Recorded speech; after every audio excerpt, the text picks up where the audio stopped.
বাবা তুমি আর ভালো মা মায়ের খেয়াল রাখবে, ঠিক আছে? মা ঠিক সময় মতো ওষুধ খাবে আর একদম বেশি টেনশন করবে না, কেমন? বাবা মেয়ে আমার তো একেবারে গিন্নি হয়ে গেছে গো, এবারে গিন্নি বান্নিদের মতন কথা। তা হবে না, ও তো ছোট থেকে একটা পাকা বুড়ি। ছোটকা কি ছোটকা? ছোটকা কি? আচ্ছা বেশ, আমাদের তো একটু দাদাদের সঙ্গে কথা বলে যেতে হবে। ছোটকা তুমি বলবে? তোমরা যাও বৌদি, আমি আমার রাজকন্যার সঙ্গে একটু কথা বলে তারপর আসছি। আসছি মা।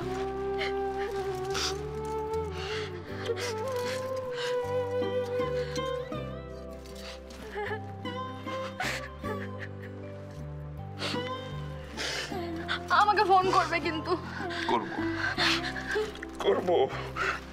শোন, কাঁদে না, শোন, খুব ভালো হয়ে থাকবি, কেমন?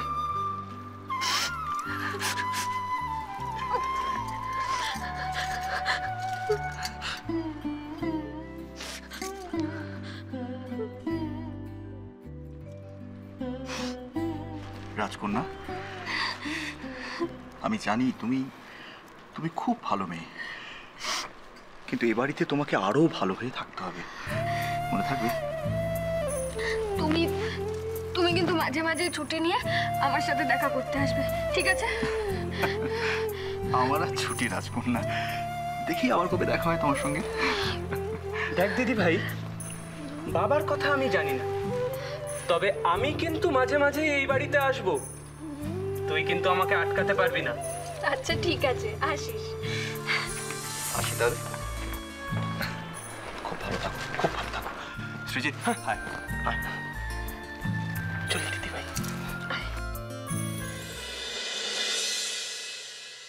দাদা, হ্যাঁ বলো সুধীর। এবার তো আমাদের অনুমতি দিতে হয়। ও তোমাদের রওনা হওয়ার সময় হয়ে গেল না? হ্যাঁ দাদা। তোমাদের দিকে ভালো করে নজরই দিতে পারলাম না সুধীর। এই দেখো, নজর দেওয়ার মতো তো কোনো জায়গাই ছিল না। তবে তবে কি জানো দাদা, আজকে যা ঘটলো এরপরে তো আমার দুশ্চিন্তা আরো বেড়ে গেল দাদা। চিন্তা কি আমারও নেই সুধীর? কি হবে দাদা? বন্ধি কিন্তু যাবার সময় বলে গিয়েছিল ও কোনোদিনও অহনাকে সুখী হতে দেবে না। সুখী হতে দেওয়া না দেওয়া কি অত সহজ? সুখ